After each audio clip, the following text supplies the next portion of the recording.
Bem-vindo ao IBP Entrevistas, e esta é a segunda conversa deste programa. E a ideia aqui é conversar com os nossos missionários, os missionários da Igreja Batista em Perdizes, e saber um pouco mais das suas trajetórias, da sua história. E hoje, com muito prazer, eu vou conversar com meu amigo já de longa data, o missionário Brito. Brito, bem-vindo ao IBP Entrevistas. Obrigado, é uma alegria estar na minha igreja que me apoia, podendo dar mais informações sobre minha pessoa e sobre o trabalho missionário. Então, para mim, é uma grande alegria estar aqui nesse momento. Alegria nossa, Brito. Brito, para começar então sobre essa relação com a igreja, quanto tempo você está vinculado ao IBP? Nós estamos desde 2008. Uau, 2008. Quando pastoreava aqui o pastor João Marcos, que hoje está em Missões Mundiais. Sim,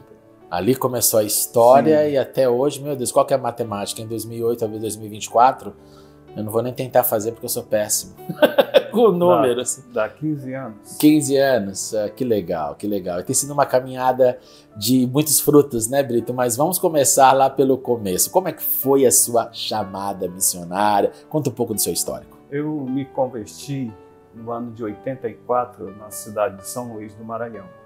Na época eu estava no quartel, no Exército. Você nasceu lá também ou não?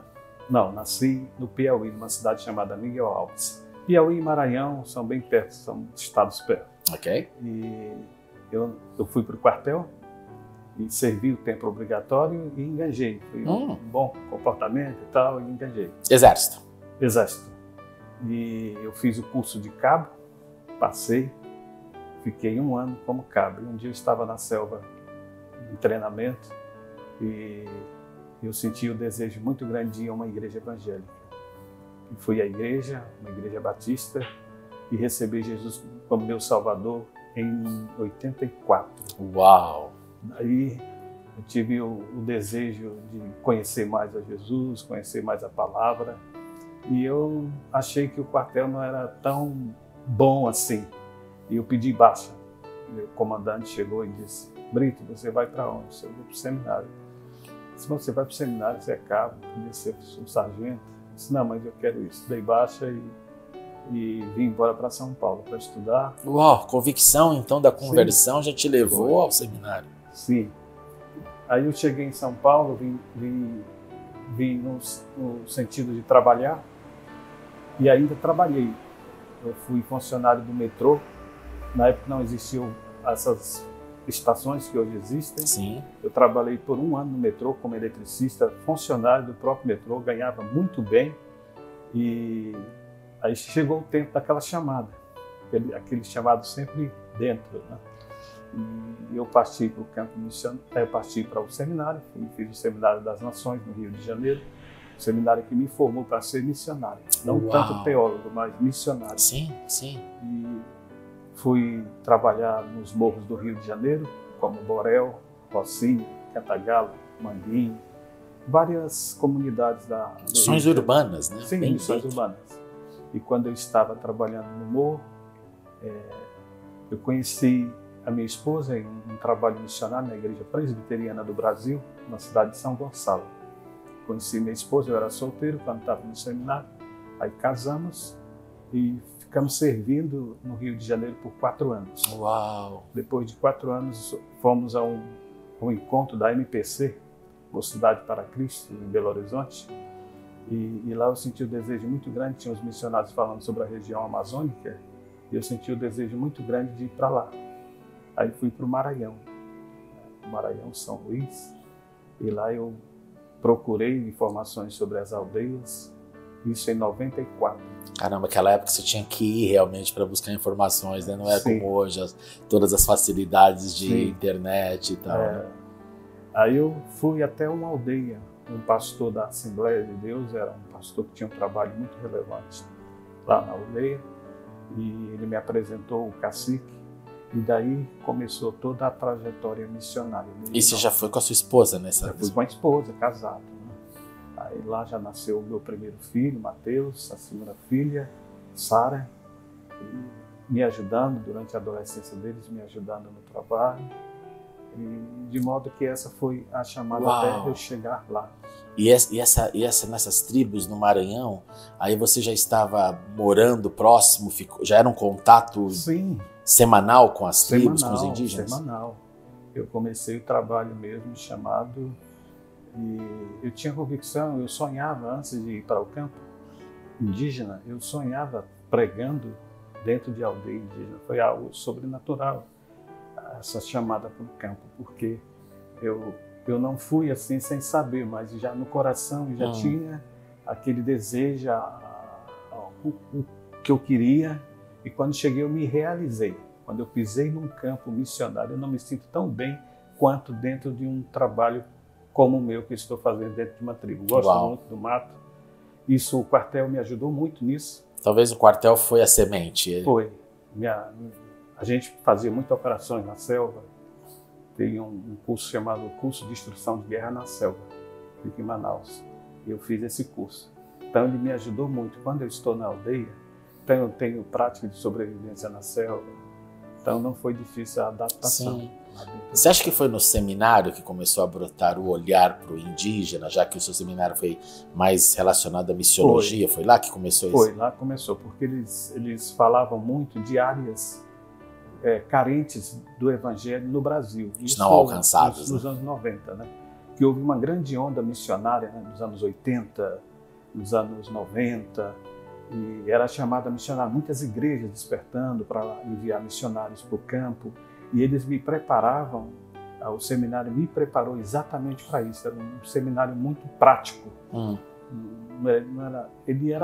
Tinha a área teológica, a área missiológica, mas ele tinha a área de prática também. Todo final de semana a gente praticava.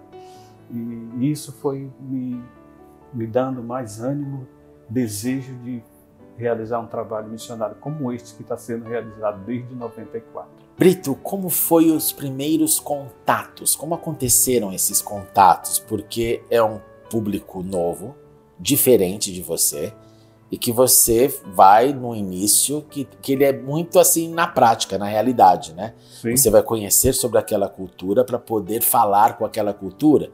Então, fale um pouco sobre as dificuldades de língua, de cultura, de como acessá-los, de como contar. Como é que foi esse início dessa interação com o indígena? O primeiro contato na aldeia, eu fui a convite de um cacique, porque a gente não pode entrar em nenhuma aldeia sem um convite ou se não for acompanhado. Eu conheci um cacique já cristão em uma igreja pregando, em uma conferência missionária, e eu expressei o desejo de conhecer a aldeia. Ele me encontrou na cidade próxima, que é chamada Barra do Corner. É a cidade do Maranhão, a cidade mais indígena da região. Tem cerca de 60 mil índios. E quando entrei na aldeia, eu já tinha aquele desejo e comecei a fazer amizade com eles já sabendo que eu era pastor, que eu era missionário, e fizemos amizade, fomos conquistando a confiança, porque não é fácil, a gente não chega logo pregando, porque se a gente chega logo, a gente pode causar alguma dificuldade para eles. Então nós fomos conquistando a amizade, fomos demonstrando o nosso interesse em ficar com eles. Eu não estava apenas de passagem. Não era turismo, né? Era turismo, não estava de passagem. Eu queria estar com eles e pregando. O cacique se chama Jonas, um menino na época era um menino, né? Um rapaz, muito inteligente. Ele me ajudou muito e me apresentou às aldeias. Então eu comecei a realizar o trabalho de evangelização depois de 1 ano e meio. Eu fiquei 1 ano e meio na aldeia sem falar nada de evangelho. Só vivendo, aprendendo sobre a cultura. Não é fácil você chegar lá. O primeiro choque que você tem são as comidas. Para você acostumar, eu tive que levar tempo para acostumar um certo tipo de comida, como você comer macaco assado, macaco cozido. Lá é muito comum para eles, e quando chega um visitante, eles oferecem esse prato com alegria. E se a gente não comer, então, o primeiro ano foi me adaptando às comidas, o modo deles andarem, o modo deles pensarem, o modo deles agirem.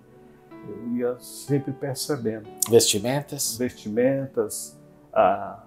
Agora, com a chegada da televisão, lá da energia, porque chegou energia em quase todas as aldeias lá da região tem energia elétrica. Então chegou a televisão, está mudando um pouco a cultura, está atingindo a cultura. Mas as mulheres usavam apenas uma saiota, um pano, a parte de baixo e a parte de cima não usavam. E os homens? Os homens somente bermuda, eles não vestem camisa. Eles só de bermuda, eles andam na aldeia.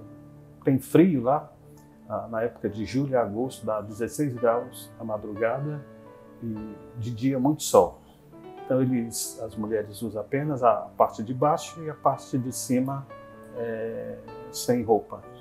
E isso foi uma parte que a gente teve que conquistar, porque muitos indígenas ficam desconfiados de pessoas que entram, brancos, que eles chamam a gente, entrar na aldeia para olhar as mulheres que andam sem roupa e tal. Mas a gente sempre respeitou, a gente sempre não focava o olhar nessas coisas. E fomos conquistando as mulheres. A princípio ficavam com vergonha, cobria as partes de cima para a gente não ver, nas primeiras semanas. Mas depois elas foram vendo que o nosso foco não estava em observar essas coisas, mas nosso foco era eles, as pessoas, futuramente o povo, o evangelho. Então a cultura ela é muito forte na aldeia. Temos muitas dificuldades em ver crianças morrendo por questões de água contaminada, os rios são contaminados. A ausência de vacinas ainda continua esse problema? Vacina muito pouca lá, e tem crianças morrendo, a gente tem que assistir aquilo. Acontece muito a questão de suicídio, então a gente tem que lidar com toda essa situação que, segundo o que eles pensam,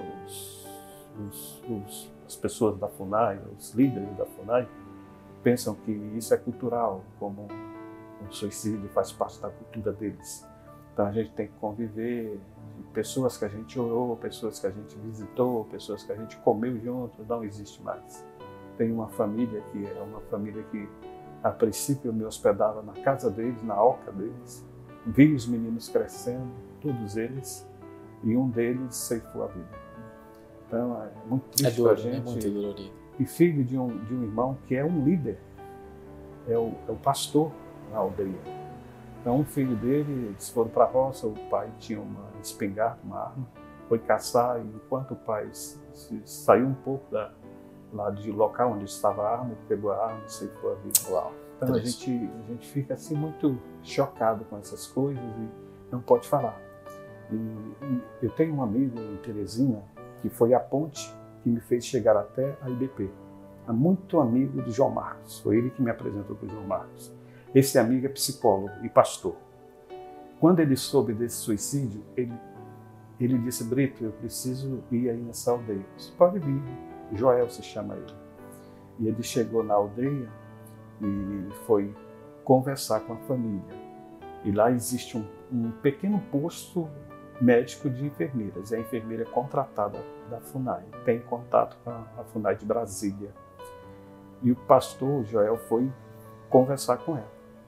E foi aconselhar o pai e a família do menino que tinha morrido de suicídio. Tudo bem, tirei ele da aldeia, levei até a cidade para ele pegar o ônibus e ir até Teresina. Uma semana depois, a FUNAI, a Justiça, aciona o pastor, porque ele tinha ido lá e eles acharam como algo foi, ele queria interferir na questão do suicídio, que é cultural, que não pode se falar nada. E ele respondeu o processo e foi proibido de entrar na aldeia. Uau. Ele não pode mais entrar na aldeia. Então a gente vive com essa questão cultural muito forte. Sim. A gente tem que distinguir o que é cultural Sim. e o que é espiritual. Uau. Lá na cultura também, quando a menina completa 15 anos, ela completa 15 anos e é feita uma festa grande. A primeira menstruação. Tem umas que vêm mais cedo, outras vêm mais tarde. Mas geralmente de 13 a 15. Eles fazem uma festa muito grande, prende a menina numa oca durante 7 dias na primeira menstruação. E dentro desta oca ninguém pode entrar, só a avó materna levando comida. E só um detalhe, de qual tribo nós estamos falando? Estamos falando da tribo Guajajara. Ok. Guajajara. Eu falei do suicídio da tribo Quenela. Okay. Agora estou já falando da tribo Guajajara.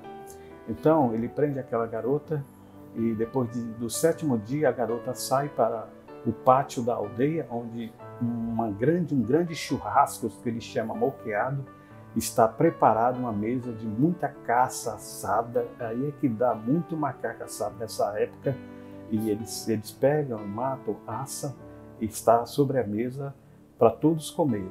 Então eles fazem um bolo da carne, eles moem a carne, pisam em um pilãozinho e oferecem para as pessoas. Então isso é cultural, a gente não interfere. É uma festa cultural, eu até gosto, é muito linda a festa. Então muitas vezes eles chamam a festa da moça, a festa do moqueado. Moqueado são as carnes que são moqueadas, é o assado que eles fazem. Então é parte da cultura, é lindo isso aí. Sim. É como se fosse a festa de 15 anos da moça aqui na cidade. Então a gente não interfere nessa questão cultural. Agora, uma das questões culturais dentro da aldeia é a poligamia. Existe muita poligamia. Pessoas que têm 1, 2 ou 3 mulheres. E a gente entende que isso não é tanto cultural, não é cultural. E quando um indígena se converte, a gente vai falar com muito cuidado para ele, fala com muito cuidado com ele, e eu tenho exemplo nesses 30 anos de índios que deixaram as 2 ou 3 mulheres e ficaram só com uma. Eu cuidei de um rapaz que se converteu, José Leão Guajajara, e ele tinha outras mulheres. Ele se converteu, foi discipulado, foi batizado, se firmou, foi treinado para ser um líder. Ele deixou essas mulheres e casou com uma missionária branca. Não ficou com nenhuma delas? Ficou com nenhuma. Aí casou, parou, teve uma filhinha. Apesar que houve uma história triste com ele no final, infeliz.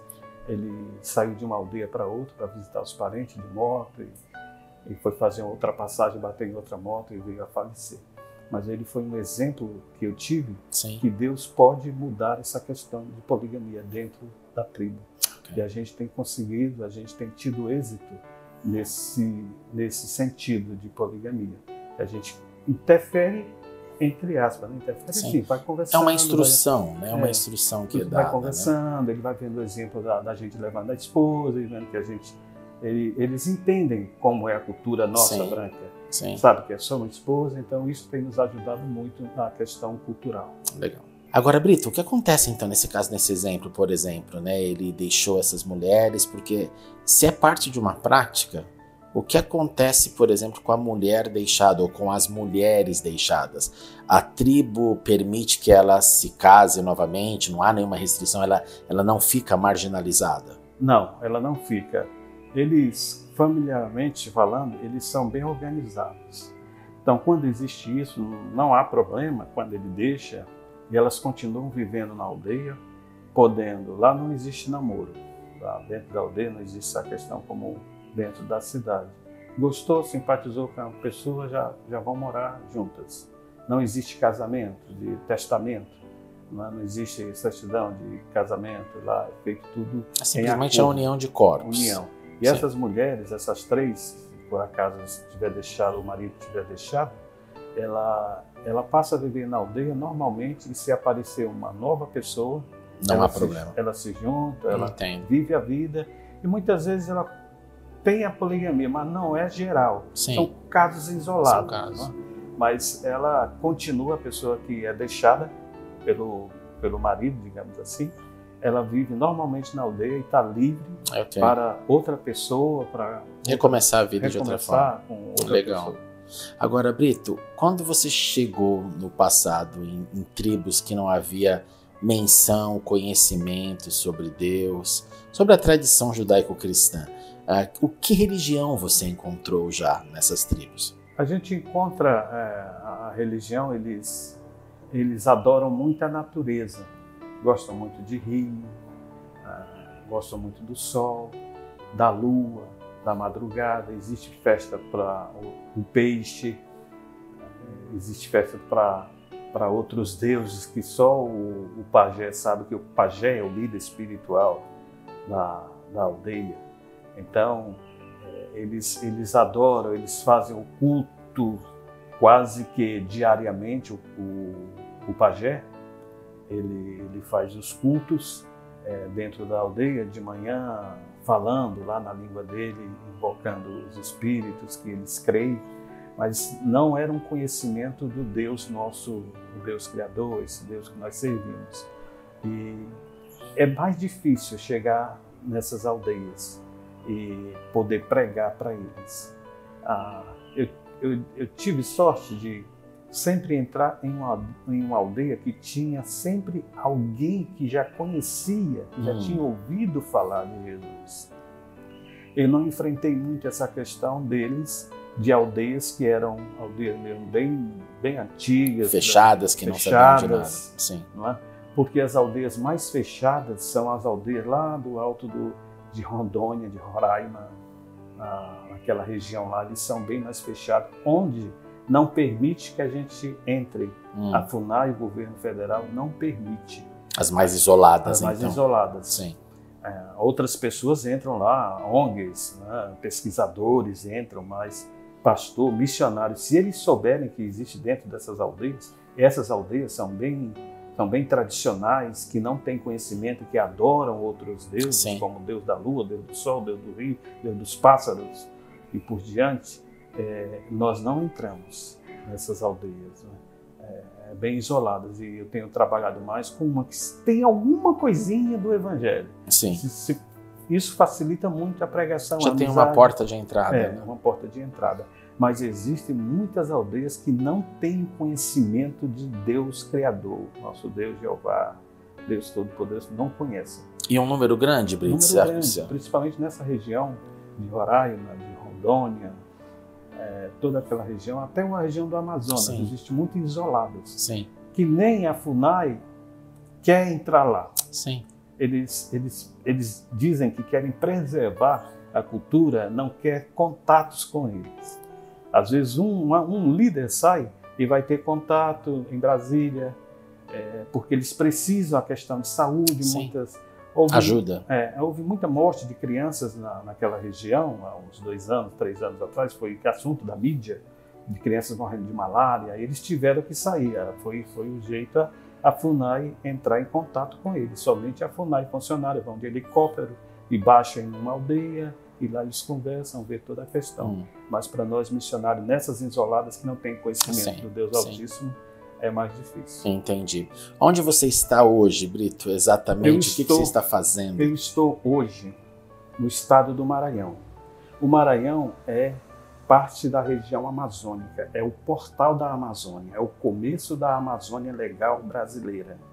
Então eu estou na cidade de Barra do Corda, que fica as aldeias que são 90 quilômetros da cidade, e outras de 20, 25, eu estou nessa de 30 quilômetros até a cidade. E eu estou numa aldeia chamada Talhada, do povo Guajajara. É uma população de aproximadamente 60 mil índios nessa região. Uau, floresta. A floresta. Tem índios em Imperatriz, no Maranhão, que é a segunda cidade maior do Maranhão. Tem índios na cidade de Santa Inês. Tem índios na cidade de Grajaú. Grajaú é um polo muito forte de indígena. E existe também em Barra do Corda. É uma população, só a população Guajajara. No Maranhão todo são mais de 5 tribos. Cada tribo tem sua língua, cada tribo tem o seu costume.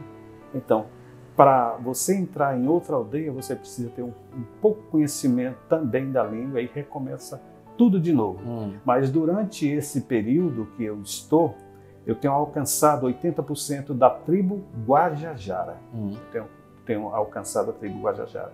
Eu saio muitas vezes para viagens para Manaus, quando eu tenho condições, porque são tudo bancado por mim mesmo.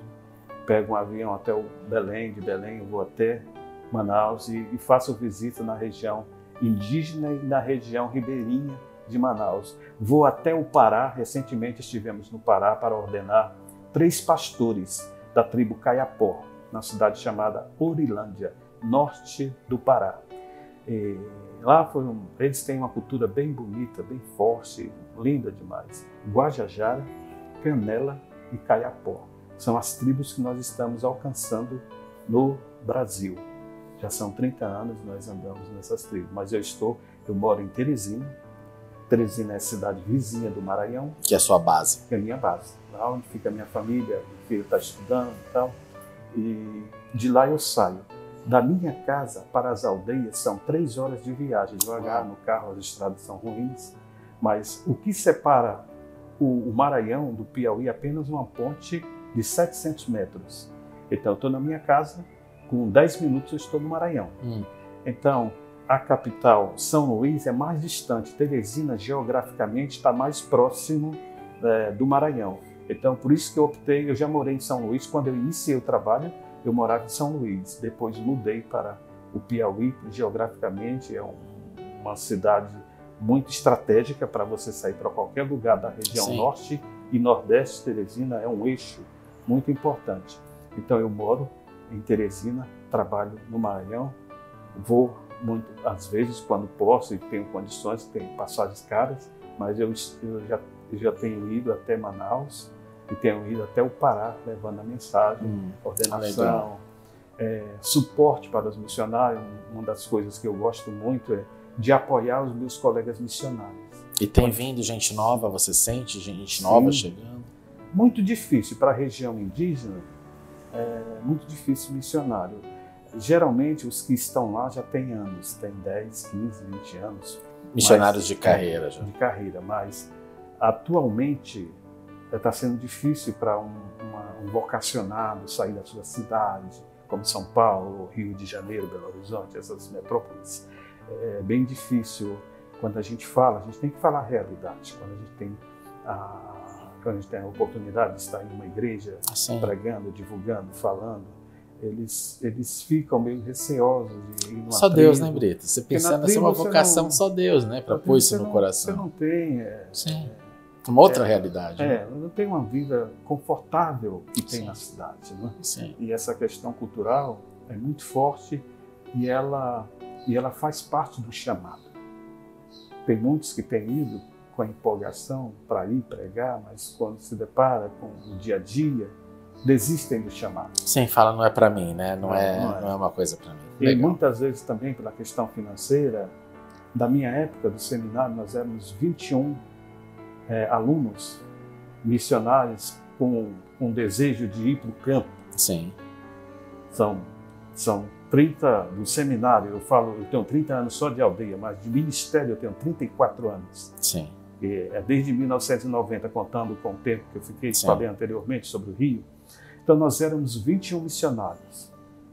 Desses 21, só existem 3 no campo. Muitos partiram para casa de família, finanças, desistência mesmo por causa da cultura, e não tem. Então hoje é preciso, como nos diz o texto, né, orai ao Senhor da Seara para que ele envie obreiros para a sua seara, porque o campo é vasto. Continua grande. Eu precisaria viver pelo menos uns 120 anos para alcançar só o meu povo Guajajara, porque dentro da tribo são 60 mil indígenas a população, e dentro da tribo existem as aldeias. Então são várias aldeias, são centenas, e eles se dividem muito. Se tem alguma desavença entre famílias, já criam outra aldeia. Até o governo tem dificuldade de administrar isso, porque eles criam muitas aldeias. E vai mudando geograficamente. Geograficamente vão se mudando, e eles são bem individualistas, eles querem um posto médico.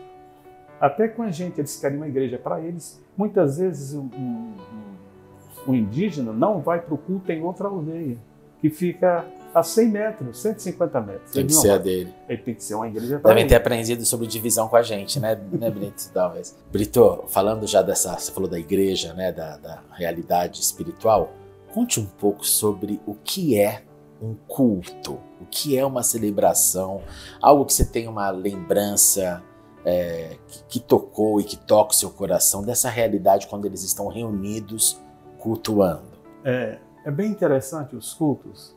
Não existe nada melhor, eu creio que você como pastor urbano, não existe nada melhor do que você ver pessoas recebendo Jesus, se alegrando e cultuando.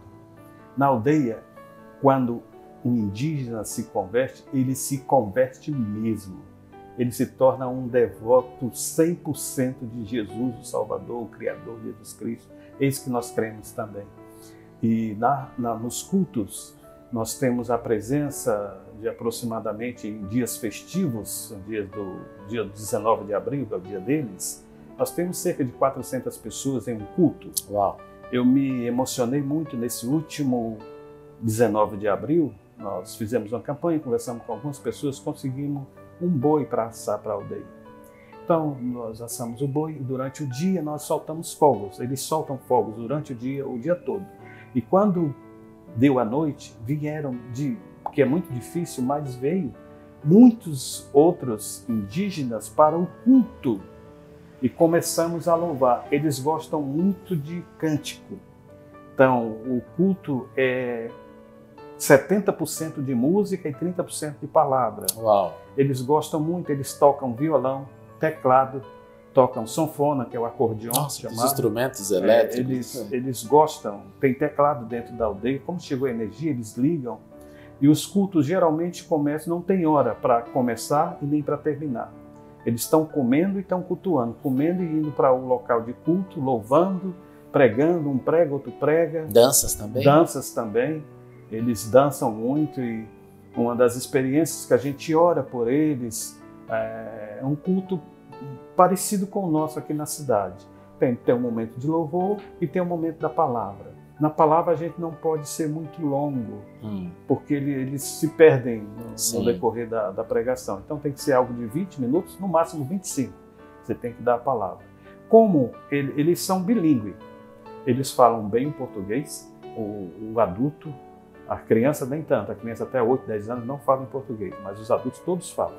E eu falo em um pouquinho só, não falo muito, não domino muito, mas um pouquinho, canta na linguagem deles, falo alguma coisinha. E os cultos são feitos em português, eu prego em português e eles cantam indígena.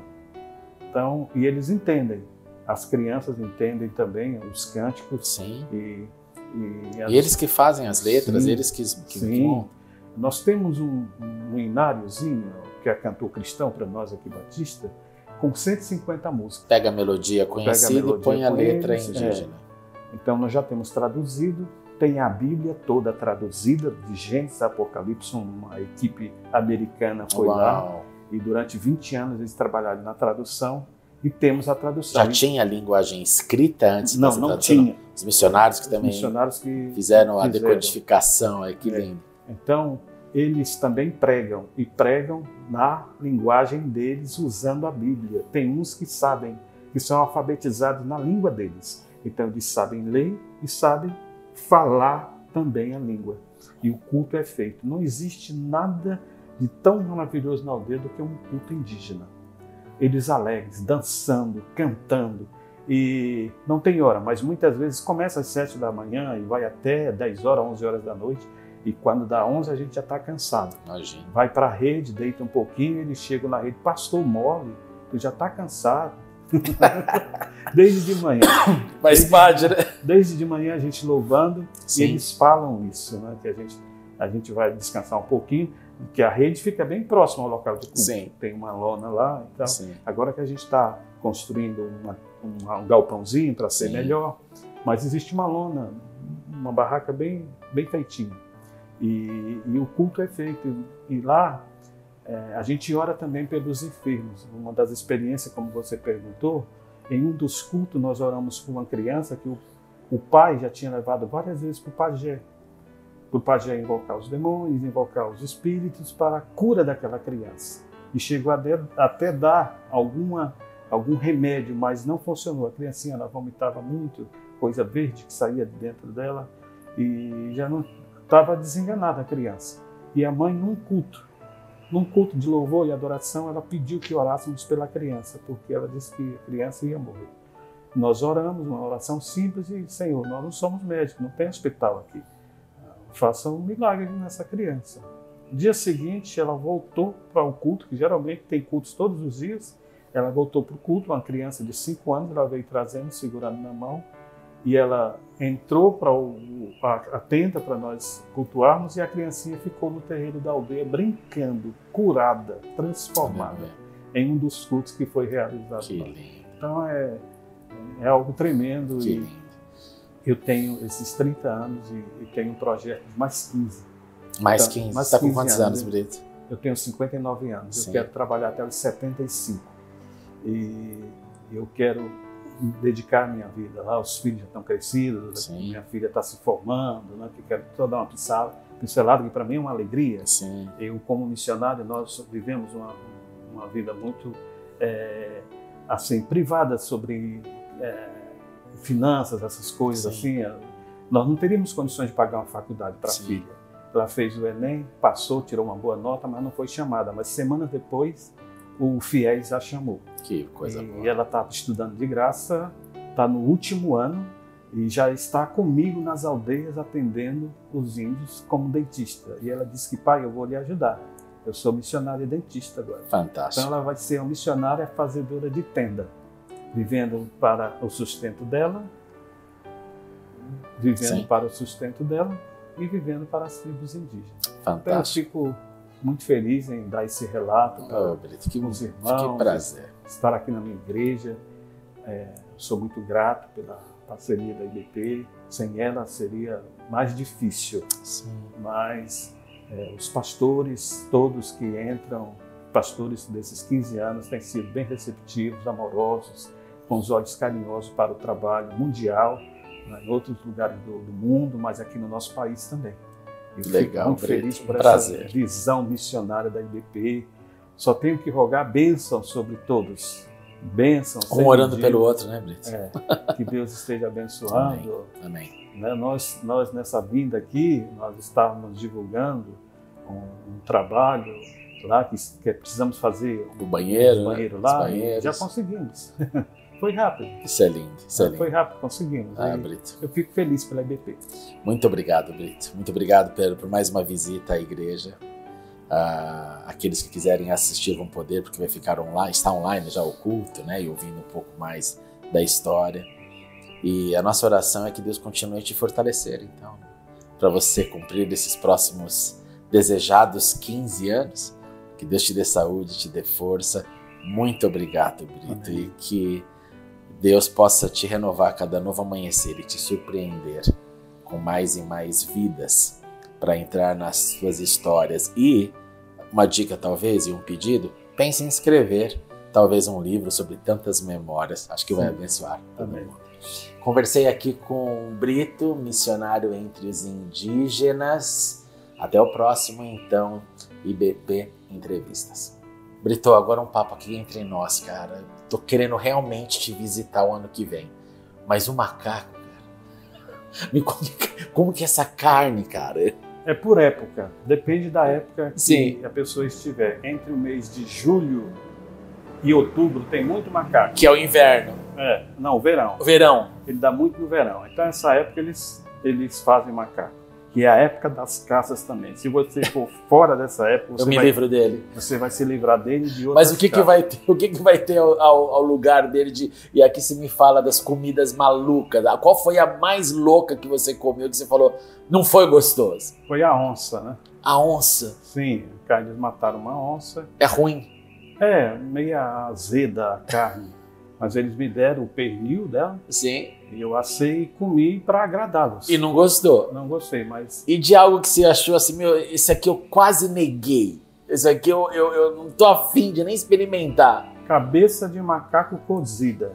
Uau! Sem sal. Uau! Essa eu acho que eu diria... Eu acho que eu não conseguiria, por isso que é você que tá lá. Valeu.